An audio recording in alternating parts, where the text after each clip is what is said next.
One is important to me to get that message out that public accounting does not have to be old school and your typical type of things where you just are feeling like you don't want to call your accountant because they're going to charge you for every 6 minutes. Those types of things. And also keeping that work family balance that is so important to me and to the people in our firm. That is critical, and it can happen in public accounting. And I just want to keep making sure that our clients know and other owners know that you can build this the way you want to.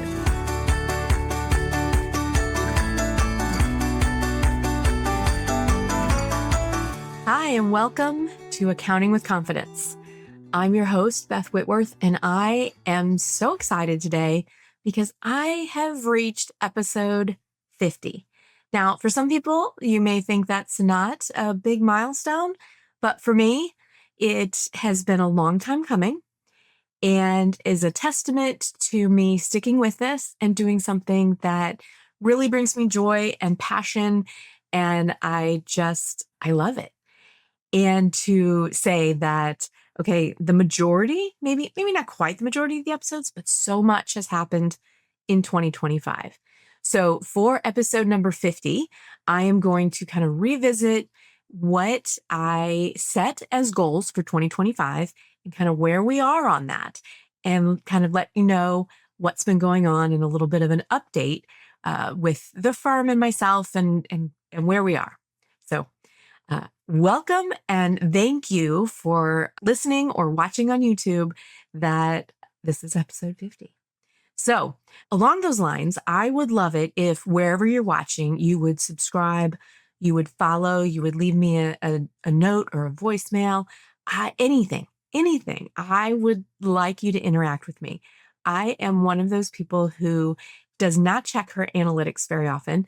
Don't care if only one person listened to an episode, but if you share it and you like and you subscribe, one, you won't miss anything. And two, it will help my message get out to other people. So that's my ask for you today. And otherwise, just sit back and listen to my update. So I did something that I don't ever do, which is I went back to an episode and listened to myself. And I don't typically do that. I record, I send this off to my editor. He makes me sound fabulous. And then I publish it, and I rarely listen.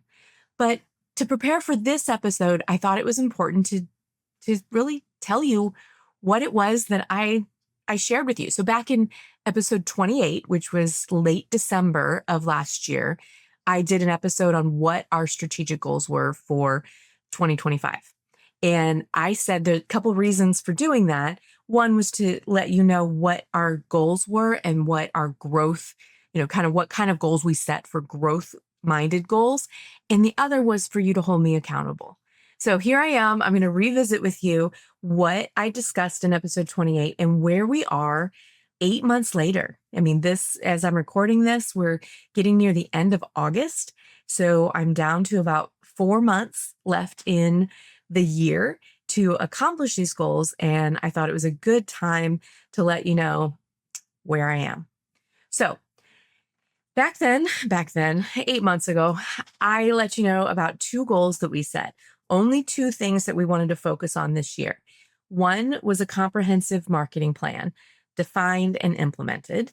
And 2 was standardization of processes to allow us to expand capacity with our existing team and move everybody up a little bit as far as being able to provide more advisory service and relationship type services to our clients and not just transaction level stuff.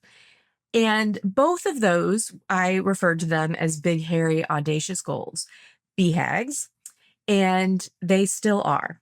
Nothing has changed as far as how big those goals were and are, and how many moving parts and components needed to be there. So I'm going to start with giving you the update on the marketing. Now, the goal was that we would have the marketing plan somewhat defined as far as where we were going with it in first quarter of 2025.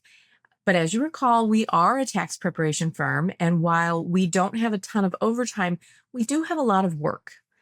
And it was more important at that point to be focusing on, keeping everybody moving and the workload flowing. And I took those standing meetings with myself regarding marketing, and I dropped the ball.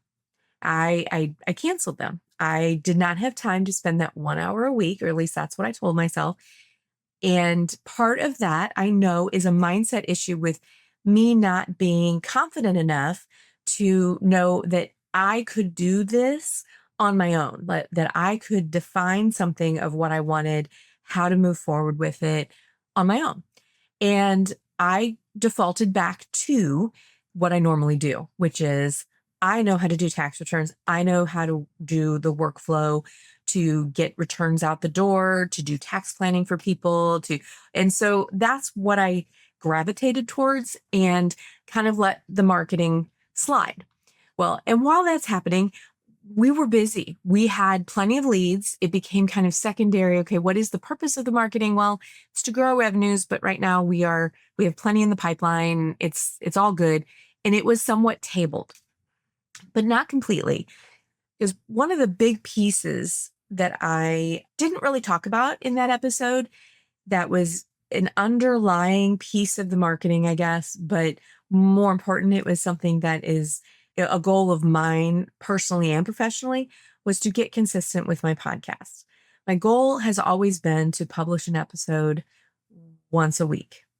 And I have not been able to consistently get all the steps done. And I would always get into tax season and really it would dry up. I just did not have the time or the energy or the mental capacity, the man hours to be creative, and or even if being creative gave me a boost in energy, I didn't have the follow through to do it consistently. And that is why I started this podcast. It was late 2022. So December of 2022 when it launched. So say we've been doing this 23, 24, and now 8 months into 25. And it's taken me more than 2.5 years to get to 50 episodes, but there was always a hiatus during the tax season. Well, a huge goal that we have hit this year is I believe this should be the 18th consecutive episode that has come out, starting sometime in May. And that is a testament to a couple things. One, my second thing was to standardize processes. The first step in that was to get some of this administrative stuff off my plate.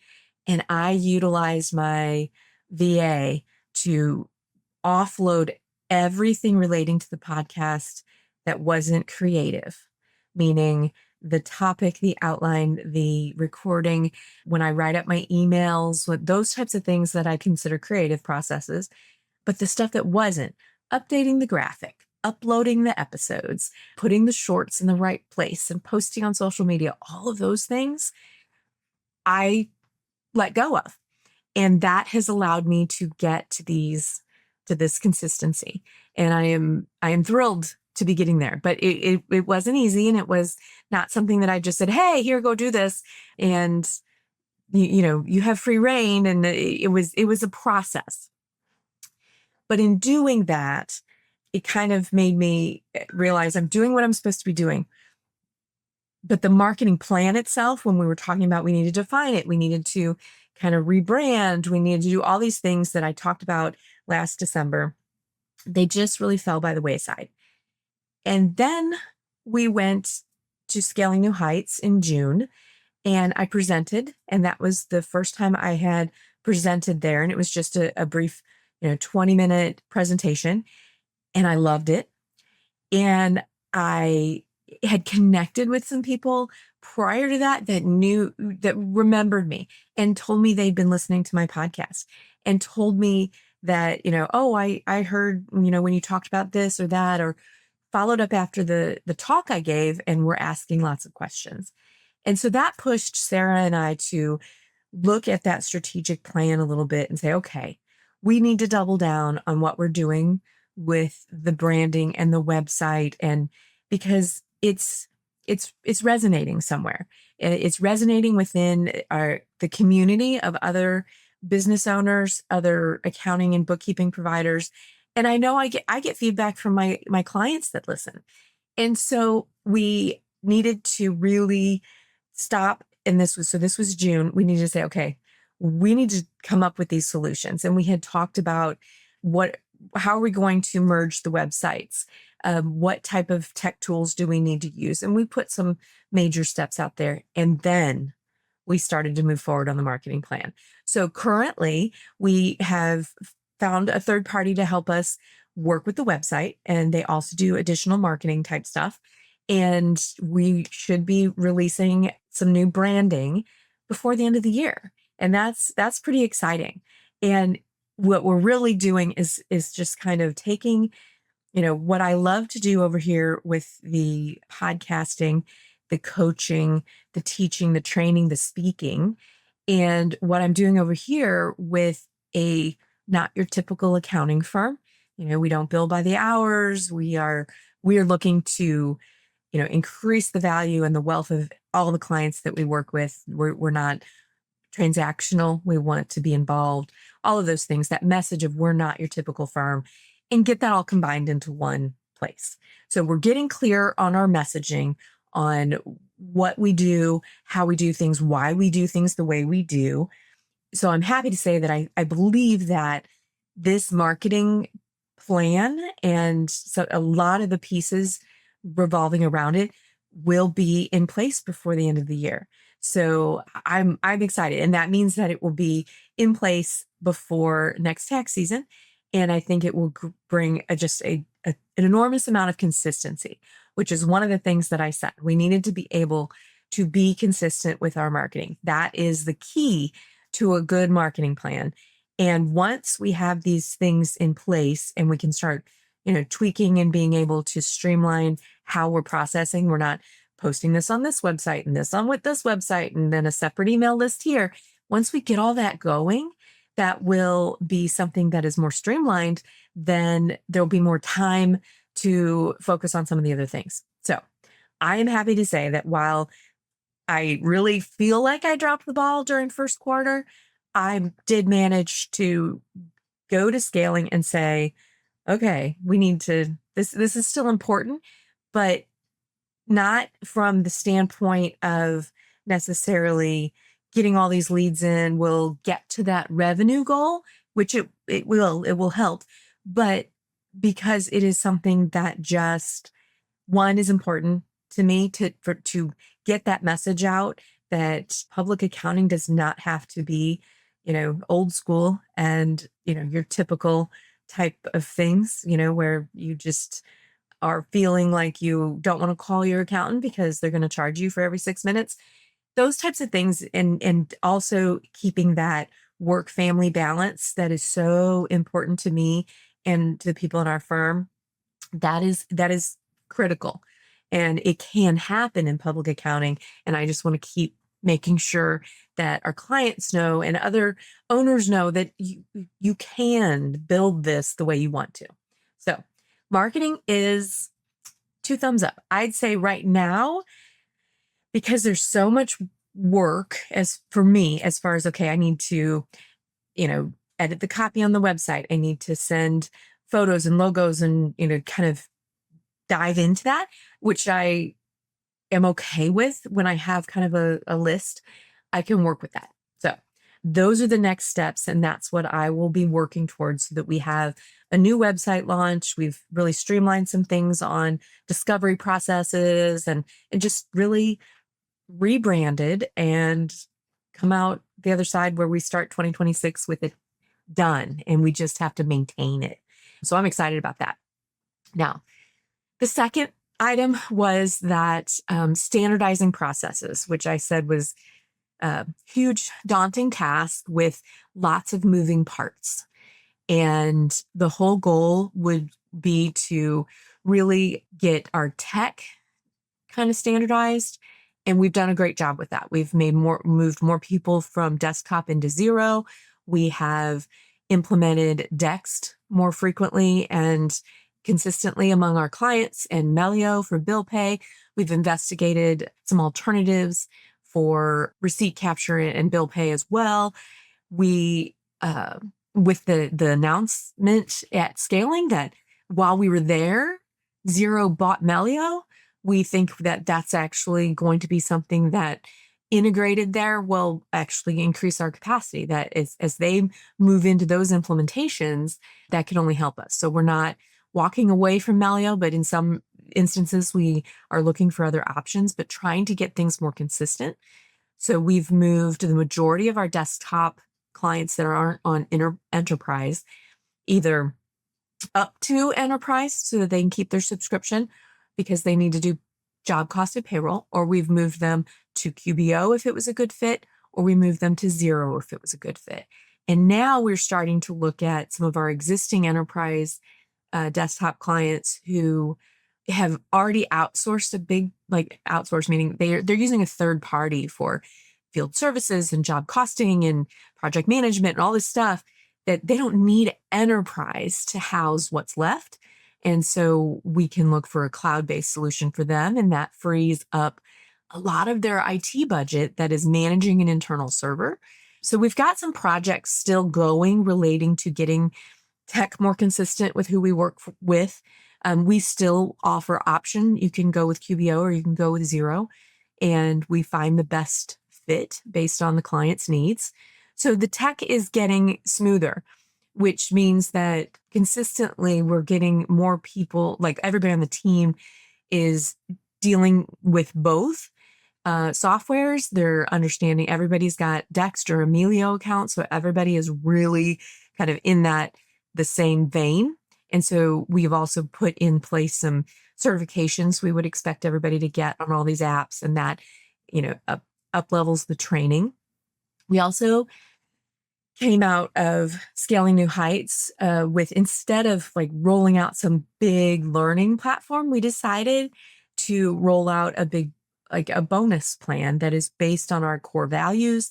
And by achieving the goals inside of this bonus plan individually, it elevates the entire team. So that takes, I think I talked about in episode 28, I talked about, essentially bringing our processors up from transactional to more advisory.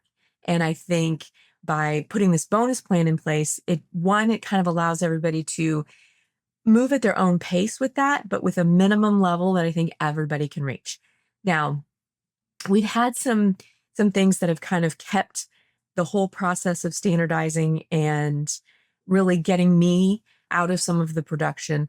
There's been some things that have just slowed it down, whether it's a member of the team with, illness or illness in their family, or this summer is a weird time. It's hard to, sometimes you're taking vacation, but you're also working around clients that are taking vacation. And then it feels like it's short, and then suddenly kids are back at school. And so getting ready for school to start, moving into our September 15th and our October 15th deadline, there's just a lot of moving parts there. But everybody on the team, I think, is where they need to be. And we just put the bonus plan in place starting August 1st. So we're going to kind of tweak it and see how it does for this first 3 months, and then go back and revisit it and see if it's working. So I'm super excited about that. And I think that from the standpoint of standardizing processes, everybody's got the same goals inside the bonus plan. And so that means that everybody's kind of working on the same thing, and that's going to help standardize how everybody works as a team as well. Now, other setbacks have been mostly relating to my somewhat type A personality combined with some ADHD, which means that I kind of have some control issues and delegation issues, where I'm not delegating the process and the responsibility for something, or feel like I still have to be in control of some things. So getting some things off my plate has been difficult. But I will say that I am further along with delegating to my VA, Becky, than I have been with anybody in the last 3 or 4 years. So I think things are moving in the right direction.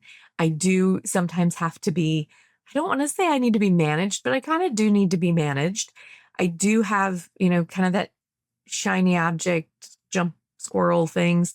I also I've always had, and I know this about me, I have a tough time with follow through. So when I'm delegating, I'm trying to work very hard at giving all of the pieces, but I know it is still a work in process. So until I can really do that, I feel like getting everything um, moved off my plate is difficult. However, on the good side of this is our processes and our deadlines are set in Canopy, and Sarah manages all of those workflows so well. And we are leaps and bounds ahead of where we were. So as far as having processes documented and um, they're detailed, they're deadlines, they are assigned to the proper team member, they are managed. We are way, way ahead of the game. And Canopy has been really instrumental in making that happen for us, to feel like we've got a good handle on deadlines and engagements and where the workload is. And so I think that's pretty amazing. The other thing I know that I need to work on in this whole process of getting myself out of production, and what I mean by that is getting me up to analyzing client work and not doing. So, as I talked about moving the processors from transaction level stuff up to advisory, for me, it's getting me to that next level where I am working on just, I don't want to say just high level stuff, but doing only what I can do. So anything that someone else can do, when you're a business owner, you really should have someone else doing that, but you have to make sure that you have the right people on the team to make that happen. So we have a great team, and it's just a matter of, delegating responsibly, setting boundaries, setting expectations, and just really being on top of the end goal. And for me, the end goal is that I am not doing bank reconciliations. I am not doing inputting of tax returns. And eventually, having a system in place where I am not the one who is doing a whole lot of tax return review. We have another level there. And that's part of our growth plan, is to have those layers. But it's a work in progress. Will this goal be completed in 2025? No. I know that already, but we are managing towards this, like I said, with this bonus plan, in getting me more time to do those things that really light me up. I've never been a processor. I've been an accountant, and I've been trained as an accountant, and I can do it all. But for mentally, that is not where I like to live. I like bigger things like, analyzing creative. I know you can't say creative in accounting, and I like working with people and seeing, when I'm coaching someone, seeing the light bulb go off, or having worked with someone and say, hey, this is what we're going to do, and then see it happen. By putting these steps in place, I'm able to help the client reach their goals. That, it lights me up, as well as teaching, training, speaking. So we're really kind of needing to build in both to the marketing plan and what I'm doing on a day-to-day basis, things that are important to me, while still maintaining the quality of work that we've always been able to put out, by maintaining that good work-life balance, that work-family balance, and being there for each other. And then circling back to, always doing things that are in line with our core values, which is we serve, we solve, we do, we learn, and we care. And all of those we have definition behind. And as long as we are still in alignment with that, as we are working towards lifting everybody to that next level, whether it's somebody, at the newest rung of the firm to me who's up at the top, everybody needs to rise. And I really think that all businesses should work like that. You want everybody on your team to always be striving to be, I don't want to say a better version of themselves, but to be the best version of themselves, and how you can help them do that, by whether it's training, whether it's listening to them, whether it's giving them time off to spend with a family member who is ill, or a child that needs extra time, or, hey, I gotta go get my kids to their doctor's appointments. That is a way to support someone in a way that allows them to be their best. And so that is still the underlying goal for us. Now, I have the two big goals. I had the marketing plan, and I had the standardization of processes, which is a big overarching capacity type of goal. And I am okay with the progress that we are at.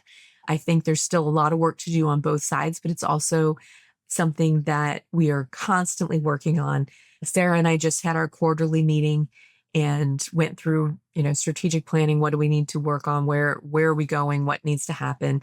And setting the priorities. And right now, that website conversion type thing, that is a priority. And continuing to build this bonus plan, that's a priority.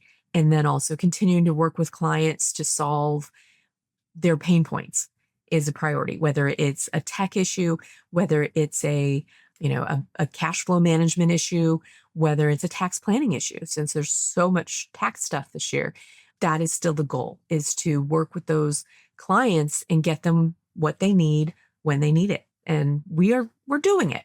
So the rest of my update, personally, things are good. I'm still in my home office, since December. I think I've rearranged my office. I'm still working on, doing some quilt projects and finding some time for that. Racing season is very busy during the summer, so I have been able to attend a lot more races this year and have opted to get some more seat time and go to these events with Dave. And sometimes Sam can help. We can be there too. And that's great to have some quality weekend time with Sam, because I don't see her as much anymore. And that's been good. I mean, it's been really good. So I still have my morning ritual of coffee and a fiction book. I'm working through the Sarah J. Maas Crescent City books right now, about halfway through, and still using, my full focus planner to kind of keep me on track. But it's a little bit more laid back during the summer for me on that, because we are out of town quite a bit. And as I'm recording this, we're actually leaving very soon for what will be my 27th solo nationals, which is where everybody comes and we run about 1,400 people across 4 days in racing. And it's kind of the mecca for autocross. And I've been going for 27 years straight. This year, Sam gets to join us, and I get to compete against her again this year, which will be so much fun. And I'm really looking forward to it. And I'm blessed to be able to have this team in place and have the structure in place that allows me to step back. And that is how we know I have moved way out of production. The clients are not waiting on me to get a report to them. They're not waiting for me to get their bank reconciled. They're not waiting for me to pay their bills or run their payroll. And that means I have the flexibility to be out of town, to go on these trips that, when we go to nationals, it's not a vacation. There is moments of adrenaline rush while you're racing, but you would be amazed at how little amount that is for the 12 days we are gone. So we do have, my husband has a business that is related to the racing. And so we really work hard while we're there, but we also get to see our race family and people that maybe we only see at nationals, or only we have extended time to hang out with them instead of just over a weekend. We are there for about a week and a half. So I'm looking forward to that. And like I said, I am blessed that I have a team and that we have built something that allows me to be able to continue to do this year after year. So that is really all I have for you today. So the update being, the goals are still work in progress. And I'm guessing if you have goals, your goals may still be work in progress too, or may have morphed where, some of mine have as well. Some have, it was a big priority and then, life happened and now they're back to being a big priority. So things can ebb and flow, and that's okay. That's okay. The goal with the strategic planning is to keep it in mind and be doing things to work towards it. If it was easy and you could get it done in the first month of the year, then it probably wasn't a big enough goal. Just saying. I'm going to work really hard this year to not just slide through October and not have time to do some planning. And like I think on my episode that I did in December, I said before I knew it, the year was over. And I really felt like I was behind. And so I'm going to be very mindful this year that I do set aside some time to do some 2026 planning for myself and the firm prior to going to Woodward Summit, which I will go to in early November, and just be more prepared for 2026 and all that it's going to bring. And I look forward to whatever it brings and hope that I have accomplished at least parts of these big objectives for 2025, but I'm not going to beat myself up if I don't, because they're big. So, okay. So last thing is just a reminder, like, follow, subscribe, wherever you're watching or listening to this. I would love it. If you have anything that you would like to share with me on what your goals are or how you've been doing, wherever you're listening to this, there is a link that says, send Beth a text. Send me a text. I would love to hear from you. And it's some fan mail. And if I get, you to sort of give me some feedback, or even, hey, this is what I do, I will share it on the podcast. So that is all I know. Remember that I want to empower you to build a business that you love, and that I will see you next week because I am consistent now. Thanks, everybody. Talk to you next week.